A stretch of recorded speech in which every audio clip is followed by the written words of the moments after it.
Thank you and good evening to all of you all. I'm happy to be here talking about today's budget.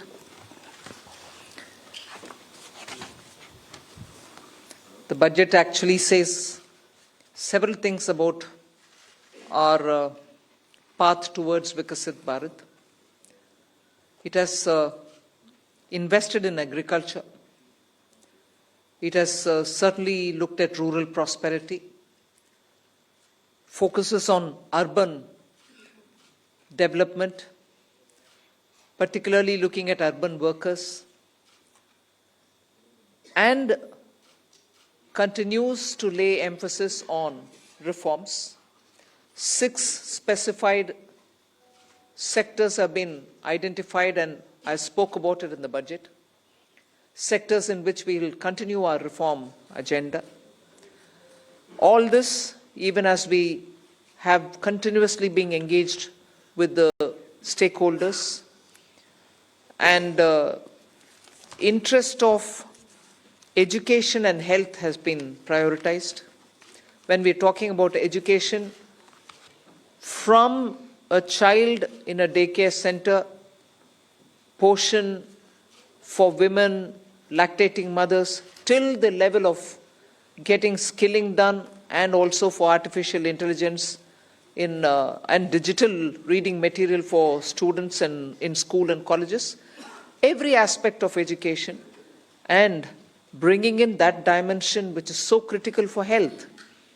Daycare, cancer centers, and making sure more medical seats are available. These are kind of things with which I'm trying to highlight. The approach in this budget has been pointed on areas which definitely need immediate intervention, outlays, and action along with the states. So Vikasit Bharat is not just being described. I've given you also what we mean by Vikasit Bharat, or what is it that we expect to achieve for Vikasit Bharat. So this budget actually has given you several things on which you can understand how this economy is being planned to take forward a route towards Vikasit Bharat. Secretaries have joined me. All of them would also come in to explain or answer and give clarity and so on. But one thing which I certainly would like to highlight is responding to the voice of the people, which is what Prime Minister Modi is known for in his administration. It's a very responsive government.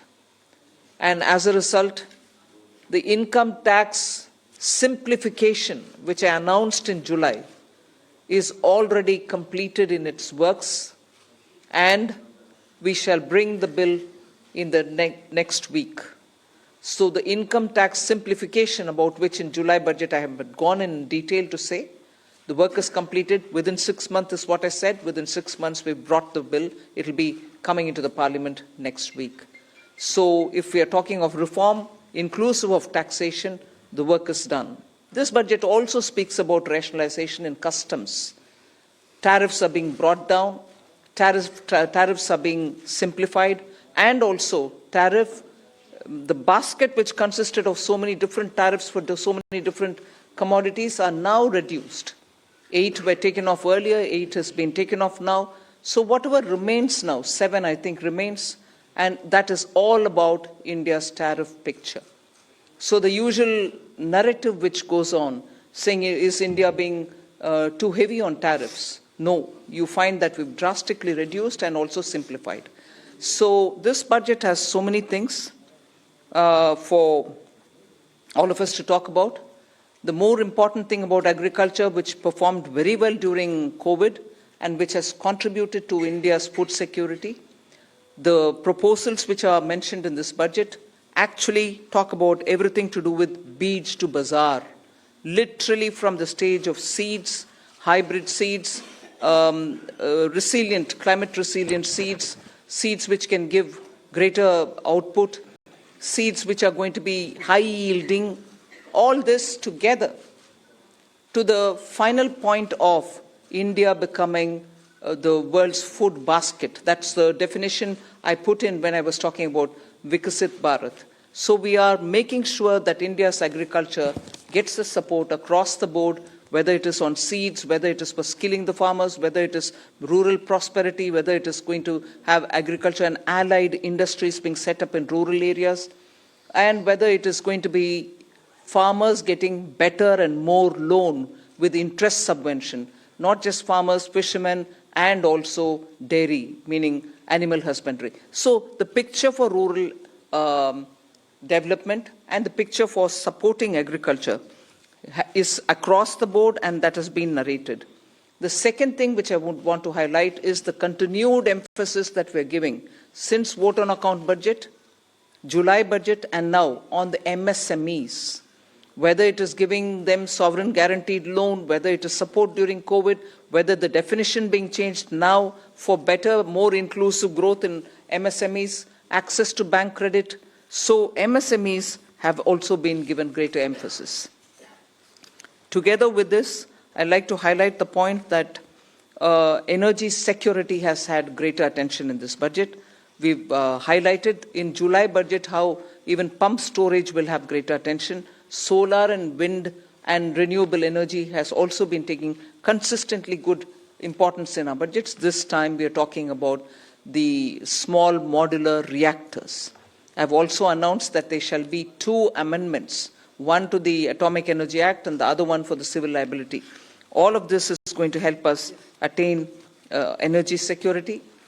Insurance sector's FDI limits have been enhanced. That is another important announcement. I'll end my opening statement with 2 things.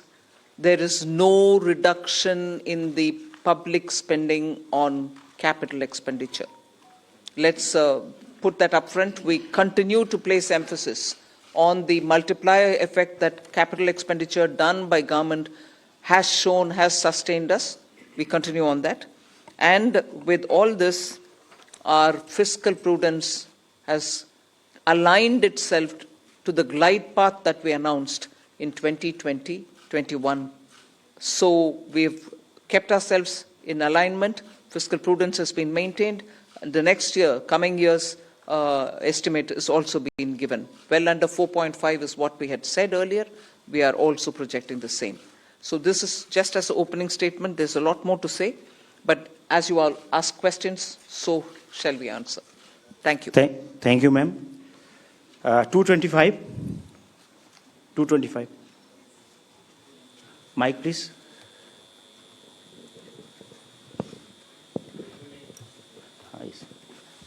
Ma'am, this is Shrimi Chaudhary from NDTV Profit. I just wanted to understand, ma'am, here. This. Ma'am, you said the new income tax bill will come next week. Will that be in the form of draft, and where you are also going to take stakeholder comments on that? Yes, as a bill, any bill goes to the standing committee, and the standing committee will, of course, consult with so many stakeholders. And then it will come back to us, and if necessary, any more amendments, if need to be brought in, we'll bring it in and take it forward in the House. So do we expect implementation in this, in the fiscal year, in FY26? Do you expect what? Do we expect the implementation of... Well, let it get passed. I hope it will get passed without much of a difficulty, but it is only after it's passing. Sure. Thank you. 35. Front.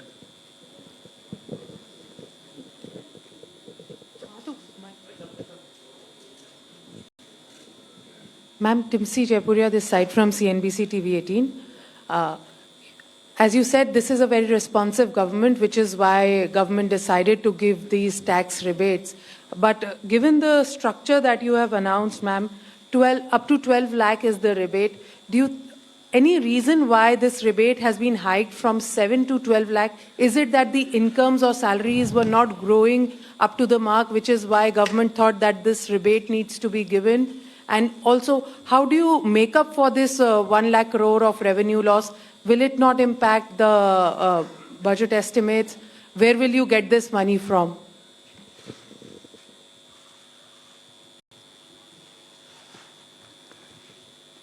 Well, Tipsy, I think the first question is, you said that this, when the incomes are not growing.